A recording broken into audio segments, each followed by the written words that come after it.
अस्सलाम वालेकुम दोस्तों, उम्मीद है आप सब ठीक होंगे। दोस्तों, आज की वीडियो में हम इंग्लिश लैंग्वेज सीखने पे 3 टिप्स डिस्कस करने जा रहे हैं। जो थोड़ा सा बताना चाहूँगा, याद रखिएगा आज की ये वीडियो उन दोस्तों के लिए है जो अभी बिगनर हैं, बेसिक से स्टार्ट करने जा रहे हैं, या जिन्होंने कच्ची पक्की सीखी हुई है और वो चाह रहे हैं कि नहीं उनकी लैंग्वेज एटलीस्ट थोड़ी सी अच्छी हो। तो उन लोगों के लिए आज की ये वीडियो है। अच्छा, वीडियो पे आने से पहले थोड़ा सा ये बताना चाहूंगा, याद रखिएगा कि इंग्लिश भी उसी ही तरह एक लैंग्वेज है, एक बोली है, एक मीडियम ऑफ कम्युनिकेशन है, जिस तरह की उर्दू है, जिस तरह की दूसरी लैंग्वेजेस अवेलेबल हैं दुनिया में। लेकिन हम क्यों एम्फेसिस करते हैं और हम क्यों फोर्स करते हैं इस लैंग्वेज पे सीखने के लिए, हम एफर्ट्स पुट करते हैं? बिकॉज कि हमारा एजुकेशन कल्चर, बहुत सारे लोगों को बाहर जाने का शौक होता है इस वजह से। और जैसे कि मैंने बताया कि जहां यूनिवर्सिटी लाइफ में पहुंच रहे होते हैं तो वहां इंग्लिश की ज़रूरत पड़ती है। तो दोस्तों याद रखिएगा, हम आज जैसे मैंने बताया कि 3 टिप डिस्कस करें। सबसे पहला जो टिप है, याद रखिएगा किसी भी लैंग्वेज को सीखने के लिए दुनिया में सबसे पहले आपके पास अल्फाज का जखीरा होना चाहिए। तो टिप नंबर 1 है वर्ड्स मीनिंग, जिसको विकेबलरी भी कहते हैं। अब आप कैसे याद करें? कहीं से भी कोई बुक ले लीजिए, कोई नोट्स ले लीजिए, आप कहीं से भी आपको अल्फाज माने याद करना शुरू करें। तरीका यह है कि मिनिमम आप 5 to 7 अल्फाज एक दिन में याद करें। कोशिश करें उसको फिर रिपीट करने की, उसको जहन में रखने की, उसको याद रखने की।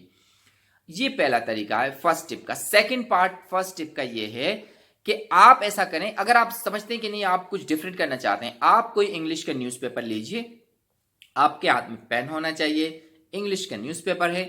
डेली आप कोई भी एक स्मॉल सा पैराग्राफ पढ़िए।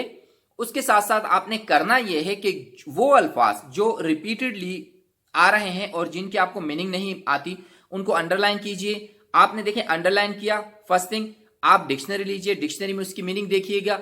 सेकंड स्टेप, आपको ये यहां याद होना शुरू हो जाएगा। और थर्ड, जब आप उसको लिखेंगे कहीं तो आपके जहन में वो जो है ना फिट हो रहा होगा और आपकी मेमोरी में जो है ना वो बैठ रहा होगा, तो आपको ये याद करने का तरीका आ जाएगा। यानी कि जनरली ये जो है ना इस तरह हम समझ सकते हैं कि याद हो जाएगा।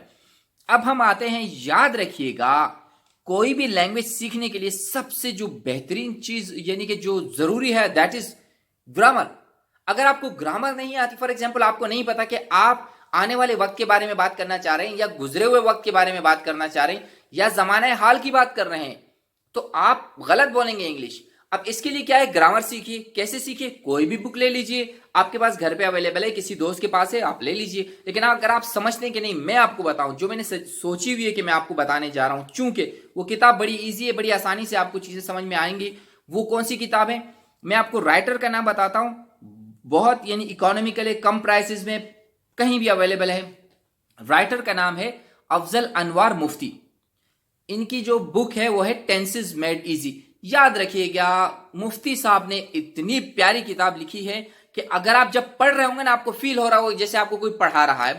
बहुत आसान तरीके से आपको बेहतरीन किस्म का समझाया हुआ है। अच्छा, उसके साथ उसमें मश्क भी दी हुई है, एक्सरसाइज भी दी हुई है। इंग्लिश से उर्दू में कन्वर्ट करें, उर्दू से इंग्लिश में कन्वर्ट करें, तो आपकी अच्छी खासी प्रैक्टिस हो जाएगी। तो ये है second tip. Third and the most important tip, which is practice. Practice and practice. अब आपने प्रैक्टिस करनी है। जो चीजें आपने अल्फाज माने सीखी, आपने ग्रामर सीखी, आप उसकी प्रैक्टिस करें। कैसे करें प्रैक्टिस? आप प्रैक्टिस के कोई भी तरीका ढूंढ सकते हैं। आपके पास कोई दोस्त है, जो 2 दोस्त आप हैं, सीखें, बात कीजिए। अच्छा, याद रखिएगा, जैसे ही आपने अल्फाज थोड़े से सीखे, आपको थोड़ी ग्रामर आई, आप बोलना शुरू कर दें। टूटी फूटी, गलत सलत, जो भी आपको इंग्लिश आती है, आप प्रैक्टिस करते रहें। जैसे जैसे आप प्रैक्टिस करेंगे, अगर आप गलत नहीं बोलेंगे तो आप सही कैसे बोलेंगे? तो इसलिए आप बोलना शुरू कीजिए। अगर ऐसा है, आपका कोई सीनियर दोस्त आपके साथ है, कोई भी टीचर है, अगर आपको टाइम दे सकता है तो मोस्ट वेलकम, नहीं तो नो प्रॉब्लम। आप किसी सेंटर में जाइए जहां इंग्लिश लैंग्वेज सेंटर्स होते हैं, उनमें बात कीजिए। उमूमन वहां पर वीकली या फोर्टनाइटली एक क्लास अरेंज होती है, जिसको ये लोग स्पीकिंग क्लब बोलते हैं।